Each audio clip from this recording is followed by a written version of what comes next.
반갑습니다, 여러분. 저는 여러분을 볼 수 없지만 여러분은 저를 보면서 인사할 수 있을 것이라 생각됩니다. 한번 같이 샬롬 한번 하면서 하나님 앞에 서로 인사를 나누도록 하겠습니다. 샬롬, 샬롬. 이 시간 먼저 우리 잠깐 지난주처럼 우리 잠깐 기도하고 하나님 말씀을 좀 보도록 하겠습니다. 우리 교회에 소규모 사업주들이 계시는데 그분들의 계속해서 이제 가게를 여전히 오픈은 해야 되고 그런데 손님은 없고 여러 가지 렌트비와 많은 염려가 있을 것이라 생각됩니다. 그러나 하나님께서 우리 아버지 되시기 때문에 또 하나님께서 그것을 책임져 주리라 생각되는데 또 우리 합심하는 기도가 또 필요한 줄로 믿습니다. 우리 교회 소규모 사업주들 그들의 건강과 또 재정을 위해서 기도해 주시고, 두 번째로는 우리 예배에 조금도 소홀함이 없이 이 온라인 예배 지침을 철저히 잘 따르는 우리 중앙침례교회 성도님 될 수 있도록 또 여러분 기도해 주시고, 셋째로 하나님의 이 자비하신 손길이 하나님의 뜻을 이루시되 이 코로나 바이러스를 속히 걷어가시도록 우리 함께 세 가지를 놓고 잠깐 기도하도록 하겠습니다. 함께 여러분도 각 가정에서 잠깐 기도해 주시기 바랍니다. 기도하겠습니다. 하나님 아버지 감사합니다. 이 시간 저희가 하나님 앞에서 간절히 구합니다. 참으로 하나님께서 사랑하시는 귀한 우리 성도님들 가운데 참으로 소규모 사업주들이 있습니다. 하나님, 그들이 여전히 렌트비를 내야 되고 또 일하는 사람들이 일꾼데 그 돈도 줘야 되고 하나님, 여러 가지 열악한 그러한 지금 상황 속에서 많은 그들의 심리적인 압박감과 또한 스트레스가 있을 것입니다. 주님, 그러나 그때마다 주님 바라볼 수 있는 믿음의 눈을 열게 하여 주시옵소서. 우리 마음속에 올라오는 염려와 근심과 걱정은 어쩔 수 없겠지만 그때마다 주님을 바라보는 믿음의 눈을 열어주시고 하나님의 손을 붙잡게 하여 주시옵소서. 하나님, 저에게 긍휼을 베풀어 주셔서 하나님, 이 참으로 코로나 바이러스가 하나님 있는 동안, 이 팬데믹이 내려진 동안 하나님이여 조금도 저들에게 아무런 해를 받지 않도록 주님께서 보호하여 주시고, 하나님 그 모든 형편들을 아시오니 그 형편에 따라 하나님께서 그 기도하는 데 따라 채워주시를 간절히 구합니다. 들이 또한 아버지 예수님들을 맞이할 때 아무런 건강에 아버지 영향을 받지 않도록 하나님께서 두루마기로 아버지 하나님 보호하여 주시고 하나님의 은혜의 날개로 보호하여 주시옵소서. 또한 기도하옵기는 우리 이 예배 드릴 때 비록 이 온라인 예배가 하나님 앞에 참으로 차선책으로 드려지고 있는 예배이지만 하나님, 참으로 이 예배를 드릴 때 조금도 온 매무새나 마음의 매무새가 아버지 흐트러지지 않도록 전지전능하신 우리 살아계신 하나님을 우리가 예배할 때 조금도 아버지 그러한 마음의 태도들이 흐트러지지 않도록 예배에 집중하게 도와주시고 예배 때 말씀을 듣게 하여 주시고 또 하나님 앞에 그 예배의 모든 순서에 따라 잘 온전히 드려지는 예배되게 하여 주시옵소서.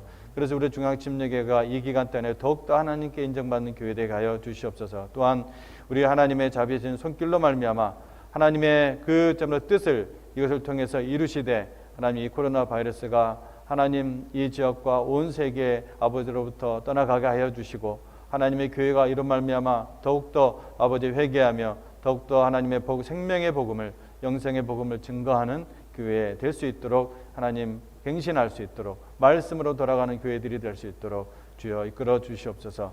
감사드리며 예수님 이름으로 기도합니다. 아멘. 이 시간 하나님의 말씀 보도록 하겠습니다. 마태복음 4장 4절을 펴시기 바랍니다. 마태복음 4장 4절 한 절만 말씀을 보도록 하겠습니다. 마태복음 4장 4절 펴셨으면 다 같이 일어나셔서 하나님의 말씀을 함께 읽도록 하겠습니다. 마태복음 4장 4절 다 같이 일어나셔서 하나님의 말씀을 봉독하도록 하겠습니다. 예수께서 대답하여 이르시되 기록되었으되 사람이 떡으로만 살 것이 아니요 하나님의 입으로부터 나오는 모든 말씀으로 살 것이라 하였느니라 하시니. 앉아주시기 바랍니다.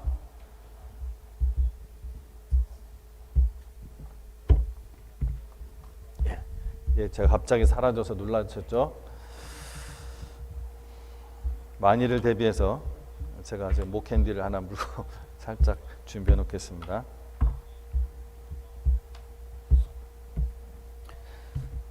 지난주 상하원이 경기부양 지원금에 대한 합의를 이뤘고 또 대통령이 사인을 했습니다. 작년이나 혹은 올해 세금 보고를 한 사람들, 그리고 소셜 넘버가 있는 사람들은 IRS로부터 직접 수표를 받게 되었습니다. 또 중소기업이나 소규모 가게를 운영하는 분들은 아주 간소화된 절차로 아주 적은 값싼 이율의 론을 받을 수 있게 되었습니다.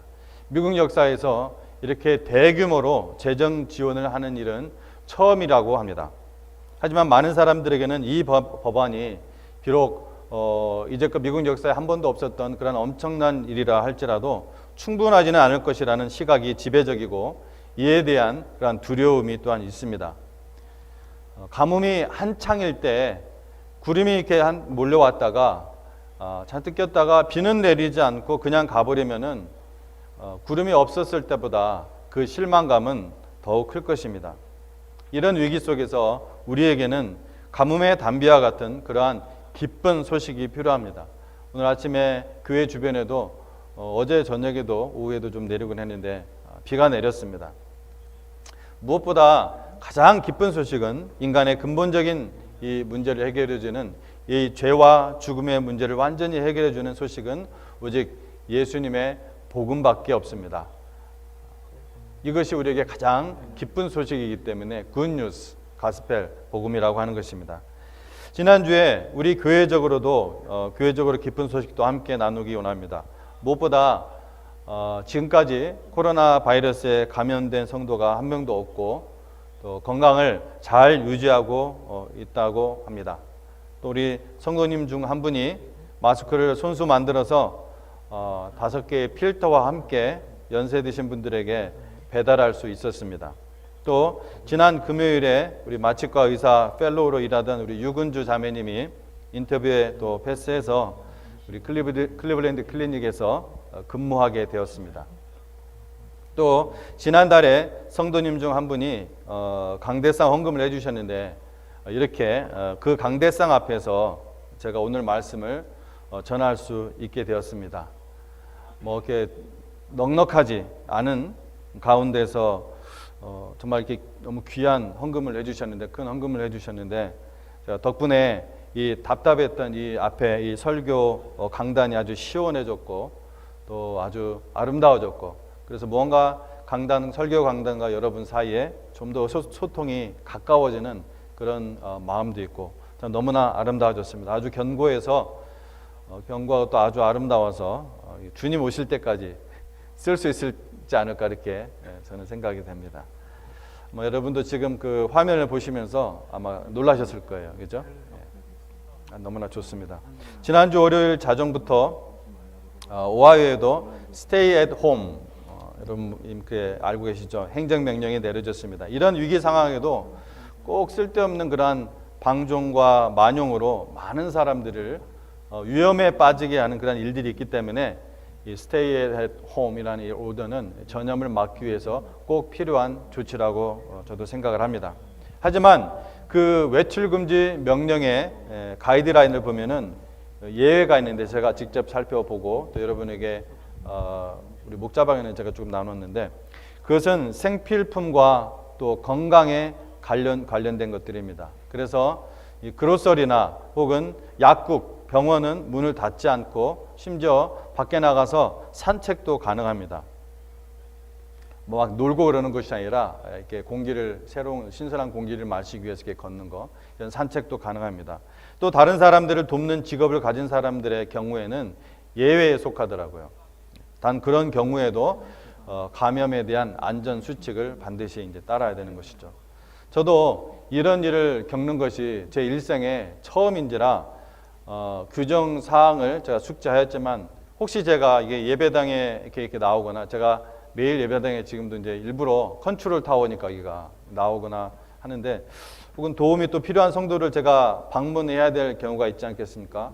그럴 때 경찰이 나 이제 처음 이 스테이 앳 홈 그 명령이 떨어졌을 때예요. 그때는 이제 꼼짝 못 하는 줄 알고 이제 또 이제 뭐 좀 약간 좀 경직돼 있었죠. 그래서 내가 예배당에 갈 때 경찰이 날 잡아 세우면 어떻게 할까 이런 생각이 제 마음속에 든 거예요. 그래서 경찰이 날 잡아 세우면은 이런 기회가 어디 있는가, 내가 일부러 가기도 힘든데 전도할 기회를 삼아야겠다 이런 생각을 하게 됐습니다.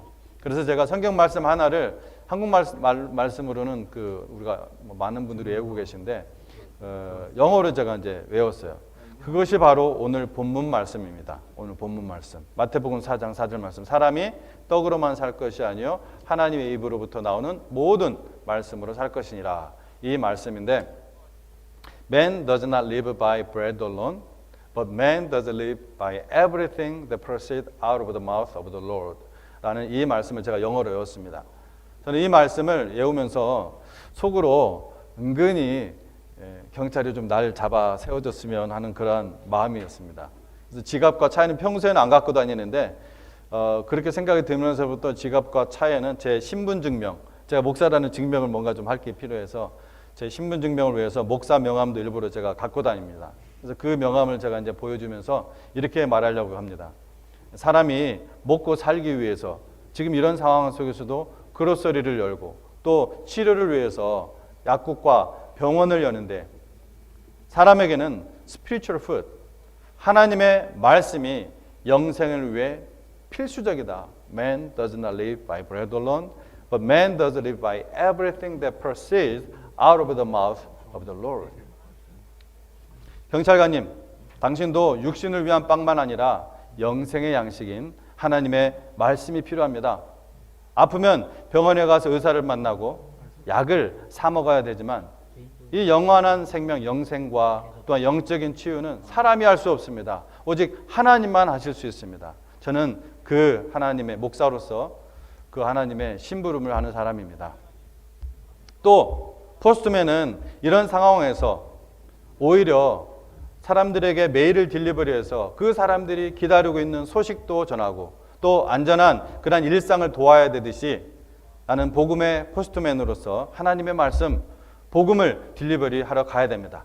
그래서 이 모든 것의 컨트롤 타워인 예배당을 제가 가야 되고 그곳에 가서 제가 기도해야 됩니다. 우리 교인들은 모두 제가 집에 머물게 했습니다. 꼭 와야 되는 사람은 나에게 허락을 맡아야 오도록 조치도 취해놨습니다. 뭐 이러면서 막 제가 말할 것을 머릿속에 말할 준비를 이제 쫙 이제 해놓고 있는 거예요.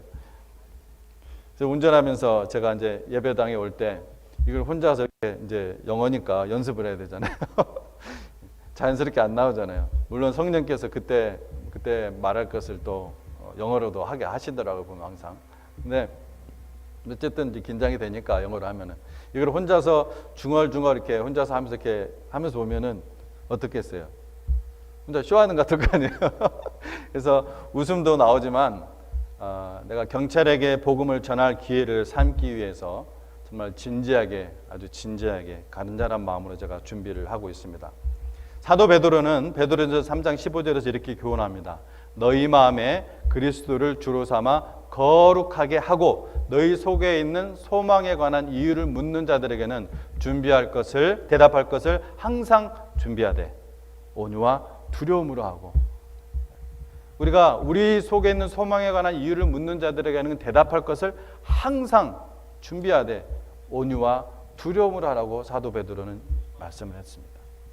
또한 사도 바울은 디모데후서 4장 2절 말씀에서 여러분이 아는 유명한 말씀이죠. 너는 말씀을 전파하라. 때를 얻든지 못 얻든지 항상 힘쓰라 하였습니다. 오늘 본문 말씀인 마태복음 4장 4절은 예수님께서 메시아로서 공생애를 시작하시기 전에 뭐 하셨죠? 40일을 금식으로 기도하셨습니다. 광야에서 40일을 금식하신 후에 이제 배가 엄청 고프실 거 아니에요. 이렇게 배가 매우 고프신 이 예수님께, 이 굶주리신 이 예수님을 시험할 때, 마귀가 시험할 때 하신 말씀입니다. 마귀가 네가 메시아라면은 이 돌덩어리를 빵덩어리로 만들어서 먹으면 될 것 아니냐? 기적을 행해서 왜 이렇게 배를 굶고 있느냐? 너 메시아 아니지? 이렇게 시험하시자 예수님께서 기록되었으되 뭐라고요? 마태복음 4장 4절에 뭐라고 되어 있다고요? 기록되었으되, 즉 하나님의 아들 예수님께서 기록된 성경 말씀으로 이 마귀의 시험을 물리치셨다는 것입니다. 그러면 그 말씀이 성경 어느 곳에 기록되는지 여러분 아십니까? 모르시면 지금 얼른 그 앞에 옆에 기억 써 있는 거 보면은 아래 쭉 내려가면 신명기 8장 3절 이렇게 써 있습니다. 즉 이 말씀은 신명기 8장 3절 말씀을 예수님께서 인용하신 말씀입니다.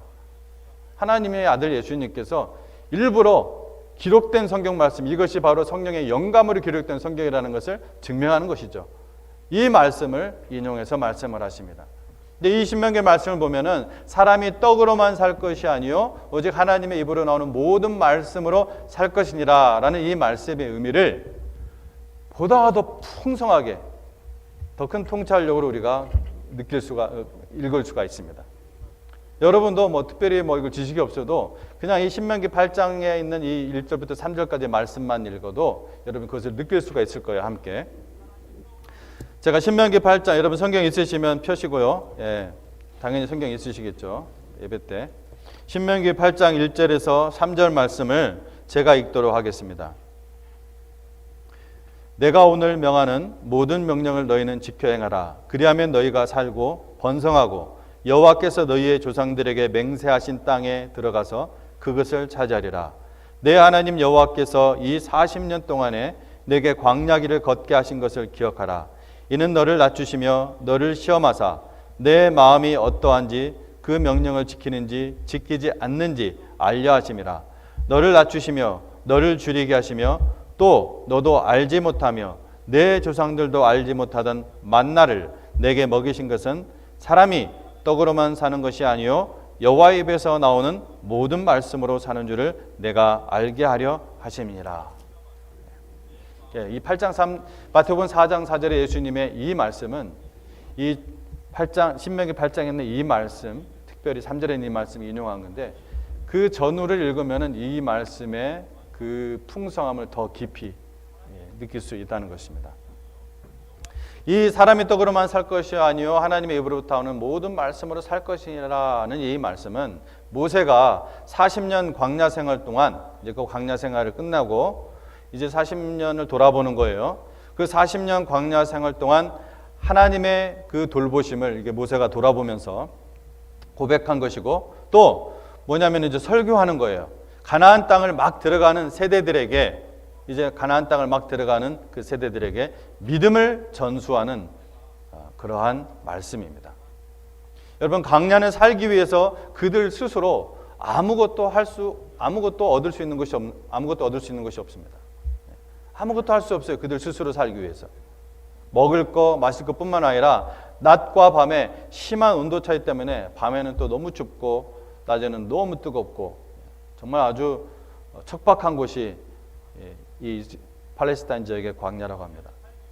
그런 광야에서 하나님께서는 매일의 필요를 채우셨습니다. 쓴물을 단물로 만드시고 또 오아시스를 발견하게 하시고 바위를 쳐서 물이 나오게 하시고 하늘에서 만나를 내리시고 또 바람을 부르셔서 메추라기 떼를 불어서 고기를 먹게 하시고 뜨거운 낮에는 구름 기둥, 추운 밤에는 불 기둥으로 인도하신 하나님이십니다. 믿음이 없는 분은 성경에 기록된 이런 초자연적인 일들을 보면서 내가 다 한 건 다 믿겠는데 이런 부분 때문에 내가 성경을 못 믿겠다라고 말씀하는 분도 있습니다. 그러나 여러분 다른 거 다 믿어도 이거 한 군데 안 믿으면은 여러분 하나님을 결국 믿지 않는 것입니다. All or nothing입니다. 하나님의 말씀은 어느 한 구석 1.1획도 여러분이 믿지 않는다면은 여러분은 하나님의 말씀을 믿지 않는 것이고 하나님의 말씀 믿지 않는다는 것은 다른 예수님을 믿는 사람이 아니죠. 예수님께서도 뭐라고 말씀하셨습니까?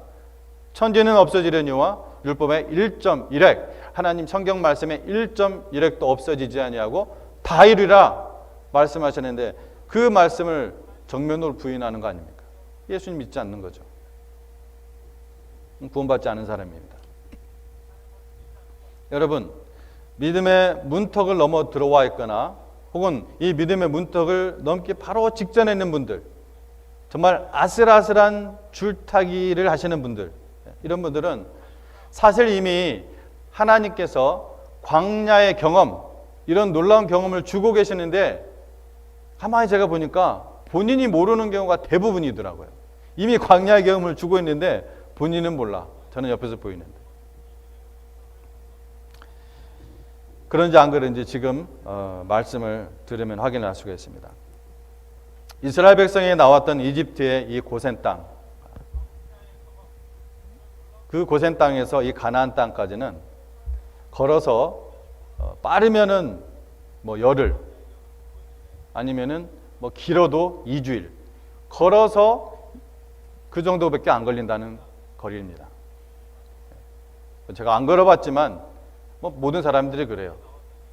그러니까 그 고센 땅, 이집트의 고센 땅, 이스라엘 사람들이 이집트의 고센 지역에 머물러 살았잖아요. 출애굽하기 전에 그 고센 땅에서 가나안까지의 그 거리가 걸어서 10일에서 2주일이면은 당도하는 거리라고 합니다. 그런데 왜 하나님께서는 당시에 이렇게 빨리 갈 수 있는 다른 길들이 있는데 지금 학자들은 최소한 3가지 길을 제시합니다. 당시의 길을 이용해서 3가지 길들이 있었는데 왜 성경에 보면 홍해길로 갔다고 했거든요. 홍해길.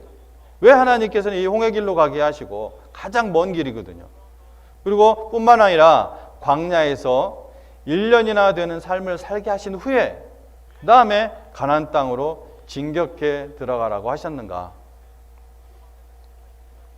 성경에는 2곳에서 그 이유를 말씀하시는데 첫째, 오늘 우리가 방금 전에 읽었던 신명기 8장 2절 말씀에 그 이유를 이렇게 얘기를 하고 있습니다. 내 하나님 여호와께서 이 40년 동안에 내게 광야길을 걷게 하신 것을 기억하라.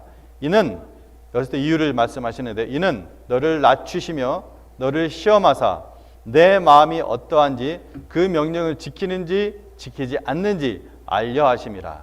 이것이 홍해길 광야길로 멀리 돌게 하신 이유이고요. 또 두 번째 이유가 출애굽기 13장 17절 말씀에 나와 있습니다. 출애굽기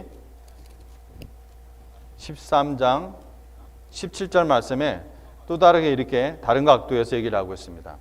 바로가 백성을 보낸 후에 블레셋 사람의 땅의 길은 가까울지라도 하나님이 그들을 그 길로 인도하지 아니하셨으니 이는 하나님이 말씀하시기를 이 백성이 전쟁을 하게 되면 마음을 돌이켜 애굽으로 돌아갈까 하셨습니다. 이렇게 성경에는 크게 이제 2가지 광야길로 돌아가게 하신 이유를 이야기하고 있는데 다른 각도로 말씀하셨지만 사실 같은 이유죠. 믿음 때문입니다. 믿음. 결국은 믿음 때문이에요. 하나님을 믿는다면은 하나님께 순종할 수 있고 하나님을 믿는다면은 담대히 블레셋군이든 뭐 가나안군이든 담대히 물리칠 수가 진격할 수가 있는 것이죠. 그들은 이스라엘 백성, 즉 야곱의 자손들, 바로 아브라함의 하나님, 또 이삭의 하나님, 야곱의 하나님, 그 하나님의 백성들입니다. 이 야곱의 자손들이 심각한 가문 때문에 하나님이 미리 예비하신 피난처였던 이 이집트에 들어왔었죠. 처음에. 그러다가 요셉을 모르는 그 왕조 때부터 강제 노동을 하며 살았습니다. 근데 그들이 먹고 사는 데는 아무런 문제가 없었어요. 그들의 나중에 불평을 들어보면은 고기도 잘 먹고 마늘도 잘 먹고 잘 먹었어요. 먹고 사는 데는 문제가 없었어요. 근데 뭐가 없었어요? 자유가 없었습니다. 자유가 없어요. 영혼의 자유, 사람의 이 자유는 우리 하나님께서 창조하실 때 기본적으로 주신 하나님의 형상이에요. 하나님의 속성이에요. 그것이 훼손되면 사람은 결코 행복할 수가 없습니다. 그래서 오직 먹고 사는 데 집착된, 남는 건 뭐예요? 먹고 사는 것밖에 없지. 그러니까 오직 먹고 사는 데 집착된 그들의 삶은 하나님의 말씀을 망각하고 하나님의 사명도 망각하고 그저 땅의 일만 집착하며 살게 된 거예요. 이렇게 땅에 고난이 있을 때 오히려 믿음의 눈을 들어 그들의 하나님, 살아계신 하나님, 역사하시는 그 하나님을 눈을 들어 바라보고 회개하고 하나님의 그 구원하심을 바라보아야 하는데 그들의 믿음은 껍데기만 남아 있었습니다. 그리고 그들의 그 중심에는, 그 마음속에는 이제 노예 근성이 가득 차 있었어요. 노예 근성. 독수리가 창공을 향하여 날지 못하고 그저 닭처럼 땅바닥에 있는 벌레만 주워 먹으며 살아가는 그런 비참한 모습입니다. 이것은 여러분과 제가 이 세상에서 자주 빠지는 그런 빠지기 쉬운 노예 근성입니다. 자주 빠진다는 것이 아니라 그렇게 쉽게 빠지기 쉬운 그런 함정들이 우리 삶 속에 많이 있다는 거예요. 우리 가운데 인생길을 가는데 갑자기 닥친 일에 대한 어떤 고난 혹은 미래에 대한 염려가 없는 사람이 누가 있겠습니까? 지금 아마 하나님의 말씀을 듣고 있는 여러분들 가운데도 고민과 염려, 그것이 마음속에 가득 차서 무거운 분들이 분명히 계실 것입니다. 고민과 염려는 누구에게나, 살아있는 사람이라면은 저를 비롯해서 누구에게나 밀려오는 인간의 연약함입니다. 그것 자체를 부인할 필요는 전혀 없습니다. 그러나 그 고민과 염려의 자리에 계속 서 있기만 한다면은 처음에는 발바닥만 졌다가 나중에는 어떻게 됩니까? 발목까지 빠지고 무릎까지 빠지고, 그래서 계속 방관한다면은 가슴까지 차올라서 뭐 앞으로 나가기는커녕 옴짝달싹 못하는 상태까지 이를 수가 있습니다. 고민과 염려에 발이 젖을 때쯤에 단호하게 그 자리를 떠나십시오. 고개 들어 하나님을 바라보고 하나님의 그 강한 손을 내밀어 잡고 한 걸음씩 하나님을 믿고, 우리 아버지를 믿고 믿음의 발을 단호하게 내디디시기 바랍니다. 여러분, 그것이 바로 믿음의 능력입니다. 그것이 바로 하나님께서 이 인생의 광야에서 겪는 여러 환난을 통해 나의 상태, 나는 이런 존재였구나 스스로 확인하고, 그래서 교만하지 않고 오직 하나님을 믿는 믿음 안에서 걸음을 걷는 훈련을 하게 하시는 이유인 것입니다. 제가 그런 인생 경험을 해보니까 이러한 광야의 고난과 훈련이 없을 때는 나는 스스로 믿음이 좋은 사람으로 착각하기 딱 좋은 사람이에요. 제가. 여러분도 같은 사람인데 특별히 비범한 사람들이 아니라면 다 저와 비슷하게 부족하고 연약하고 평범한 그런 사람들일 것입니다. 살아계신 하나님, 마음만 먹으시면 언제든 초자연적인 기적들을 지금도 일으키시고, 인간이 도저히 계획할 수 없는 그러한 신묘막측한 방법으로 역사하신 하나님, 여러분, 그 하나님을 의심하는 사람들에게는 하나님의 입장에서는 그 의심을 믿음으로 바꿔야 되기 때문에 이런 광야의 삶이 더욱 길어질 것입니다. 그게 성경의 교훈이에요. 믿음이 없어 순종하지 못했던 이스라엘 백성을 보면은 알 수가 있어요. 하나님께서는 약 1년 만에 이스라엘 백성을 가나안 땅이 바라보이는 그 가데스 바네까지 이르게 하셨습니다. 그 1년 동안은 이제 하나님께서 율법도 주시고 또 그들을 여러 가지 기적들을 통해서 하나님을 알게 하시고 또 가르치게 하시고, 모세와 아론을 통해서 이러한 경험들이 있었어요. 그래서 하나님이 이제 그 1년 정도 뒤에 이들에게 충분한 시간을 주고, 믿음의 어떤 자랄 수 있는 충분한 시간을 주고 이제 1년이 되었을 때 바로 가나안 땅의 바로 건너편에 보이는, 진격해 들어가면 바로 되는 그 자리 가데스 바네아까지 이르게 하셨습니다. 그리고 하나님의 말씀을 믿고 가나안 땅으로 진격해 들어가라고 명령을 하셨습니다. 그런데 그들이 한 일이 무엇입니까? 그렇게 하나님께서 놀라운 일들로 하나님을 알게 하시고 경험케 하시고 율법도 주시고 뿐만 아니라 피로 서로 언약, 계약 백성으로서 나는 너희 하나님 될 것이고 너희는 나의 백성이 될 것이다, 피로 맺은 언약이다 하면서 피를 뿌려가면서 그러한 시내산에서 계약을 맺었는데 뭐라는 거예요? 현실이 딱 닥쳐오니까 하나님 못 믿겠다는 거예요. 하나님 못 믿겠다는 거예요. 그래서 그들이 한 일이 뭡니까? 정탐꾼 보내서 확인해 보자는 겁니다. 정탐꾼 보내서 확인해 보자. 이집트에서 그곳까지 1년 동안 그들에게 믿음을 가질 수 있도록 얼마나 많은 일들을 하나님께서 하셨습니까? 얼마나 많은 기회를 주셨습니까? 하나님은 진노하셨을 수도 있지만, 바로 이 시점부터 진노하셨을 수 있지만, 그들의 이런 인간적인 계획까지 첫 싸움이니까, 그래 첫 싸움이니까 얘네들이 그런가 보지 하고 인내함으로 받아주셨습니다. 그래서 그 정탐꾼 보내는 것까지 받아주셨어요. 오케이, 보내라. 모세를 통해 확인을 해주셨어요. 그런데 돌아온 정탐꾼들의 보고는 어땠습니까?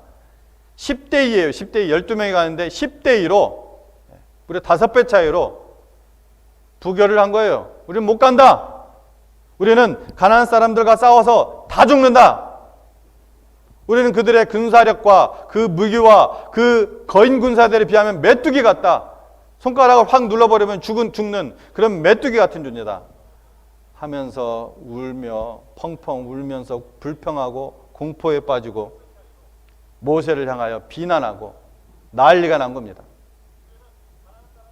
하나님은 그들의 아직도 빠지지 않은 이런 노예 근성을 바라보시고 이 1세대를 데리고서는 안 되겠구나 하시고 40년을 광야에서 뺑뺑이 돌다가 광야에서 죽게 하시고 2세대를 오직 2세대만을 데리고 가나안 땅에 들어가게 하신 것입니다.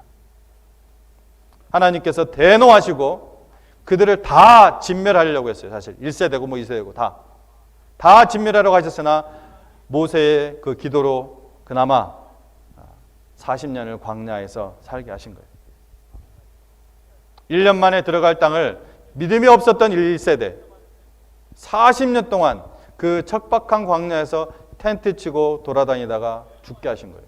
뭐라고요? 1년이면 들어갈 땅이었습니다. 1년이면.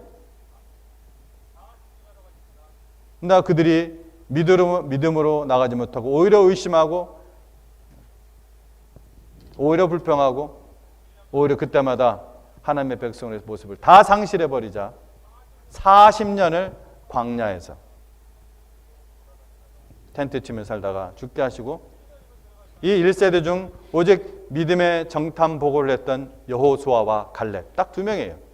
1세대 중에서. 이 여호수아와 갈렙 그리고 40년 동안 광야 생활하면서 그들의 부모를 통해 역사하시는 징계하시고 심판하시고 이러한 믿음의 산 교훈을 받은 2세대만 데리고 가나안 땅에 진격해 들어갈 수 있었던 것입니다. 저는 이번 이 팬데믹 일을 겪으면서 여러분도 아마 뭐 저보다 더 오래 사신 분들도 6.25를 경험하시고 일제시대를 경험하셨다 할지라도 이런 팬데믹은 아마 직접 겪어보신 처음이라 생각됩니다. 우리 다 그럴 텐데 이런 일을 겪으면서 한 가지 진리를 너무나도 실감나게 경험하고 있습니다. 하나님께서 광야의 유일한 그리고 너무나 맛있는 양식이었던 이 만나를 왜 하루만 지나면 다 썩게 하셨을까? 요즘 사재기 하는 거 보면 알지 않습니까? 사람의 심리가 다 똑같습니다. 하루 지나서 썩지 않게 하셨다면 아마도 하루에 몇 달치 분량을 집에다 방에다 잔뜩 그 텐트에다 모아놨을 겁니다. 쌓아놓은 것을 먹으면서 다음날은 안 나가도 되잖아요. 그죠? 돈 주고 사는 건 아니지만. 그 쌓아놓은 것을 먹으면서 그것이 광야에서 하나님께서 주신 특별식이라는 것을 감사하는 마음도 없죠. 왜냐? 공짜로 주셨으니까 자기 가서 막 죽기만 한 거니까. 그리고 뭐 몇 달치 분량을 쌓아놓으면은 나가서 일도 안 하잖아요. 계속 먹기만 하면 되니까. 그들의 마음에 감사하는 마음이 있었겠습니까? 이것이 하나님께서 주신 양식이다 하면서 기뻐하며 감사를 돌렸겠냐는 말이에요. 100% 아닙니다. 그런 마음을 가질 수 있는 것이 인간이 아닙니다. 믿음이 있어도 완전히 껍데기만 남은 형식만 남은 믿음이었을 것입니다. 다 똑같아요. 저나 여러분이나 다 똑같습니다. 이스라엘 사람들 어느 누구도 비난할 수가 없습니다. 다 똑같습니다. 해 아래 새 것이 없습니다. 인간은 다 그렇습니다. 예수님이 신명기에서 인용하신 오늘 본문이 바로 그런 문맥 속에서 나온 말씀이라는 것을 알 때 더욱 풍성함이 있다는 거예요. 너를 낮추시며 너를 줄이게 하시며 또 너도 알지 못하며 내 조상들도 알지 못하던 만나를 내게 먹이신 것은 이 만나를 먹이신 것은 다음날 지나면 썩어버리는 이 만나를 먹이신 것은 사람이 떡으로만 사는 것이 아니요 여호와 입에서 나오는 모든 말씀으로 사는 줄을 내가 알게 하려 하십니다. 그러므로 더 이상 믿음의 문턱 직전에서 혹은 믿음의 문턱 바로 근처에서 감사하지 못하고 의심하며 서 있지 마십시오. 여러분 엘리야의 말씀이 여러분의 귓전에 울리지 않습니까? 어느 때까지 둘 사이에서 머뭇머뭇하려느냐? 여호와가 만일 하나님이면 그를 따르고 바울이 만일 하나님이면 그를 따르라. 엘리야가 이렇게 소리쳤을 때 백성들은 모두 아멘 했습니까? 아닙니다. 백성들은 한 명도 아멘하지 않았습니다. 아무 소리도 안 했습니다. 대답도 안 했어요. 사람의 마음이 얼마나 강팍하고 교만하고 굳어있는 줄 우리가 알 수가 있습니다. 그러니까 엘리야가 나밖에 없다 생각했던 거예요. 나밖에 없구나. 여러분도 그럴 것입니까? 여러분 여호수아처럼 담대히 외치시기 바랍니다. 오직 나와 내 집은 여호와를 섬기겠노라. 오직 나와 내 집은 여호와를 섬기겠노라. 하나님을 섬긴다는 것은 하나님을 예배하는 삶입니다. 하나님께 점없고 흠없는 삶으로 드리겠노라고 고백하고 헌신하는 것입니다. 여러분 지금 드리는 이 예배의 모든 순서들을 바로 그런 의미들을 가지고 해야지 참된 예배자입니다. 하나님께서는 참된 예배자를 찾으십니다. 그리고 그 예배를 받으십니다. 그거 안 되면 어떻게 되나요? 광야 생활만 길어집니다. 저번에도 제가 고구마 얘기한 적이 있는데 고구마가 익을 때까지 삶잖아요. 그죠? 저도 시골에서 커서 고구마 이렇게 가마솥에 익히는 그런 할머니를 많이 봤는데 할머니 언제 이거 하면 계속해서 할머니께서 솥뚜껑을 열어보면서 뭘 해요? 젓가락으로 찔러보시고 또 찌르시고 또 찌르시고 푹푹 삶고 다 익으면은 더 찔러요 안 찔러요? 다 익으면은 안 찔러요. 다 익으면 더 찔르면 어떻게 돼요? 이제 물컹물컹해지죠. 단맛이 다 빠져버려요. 그냥 흐물흐물해져 버립니다. 다 익었는데 왜 찔러요?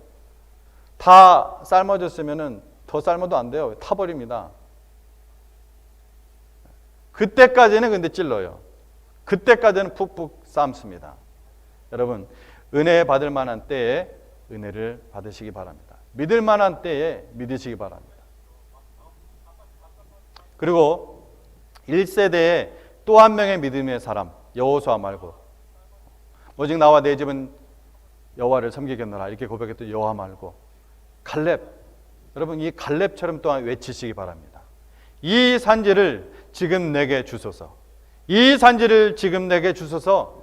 그곳에는 아낙 사람이 있고 그 성읍들은 크고 견고할지라도 여호와께서 나와 함께 하시면 내가 여호와께서 말씀하신 대로 그들을 쫓아내리이다. 아멘.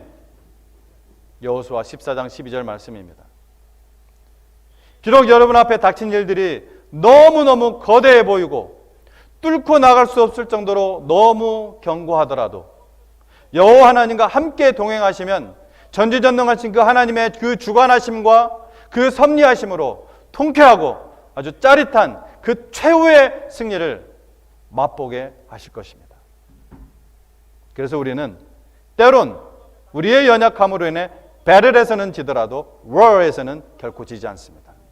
싸우면 질지라도 전쟁에서는 우리의 대장 되신 예수님이 있기에 그분의 손만 붙잡으면 승리는 이미 보장된 것입니다. 아멘. 최후 승리는 우리 것입니다. 하나님 붙잡으십시오. 이것이 바로 우리에게 주는 소망입니다. 여러분은 분명히 복의 통로가 되실 것입니다. 우리 잠깐 기도하고 찬양하시도록 하겠습니다. 기도하겠습니다.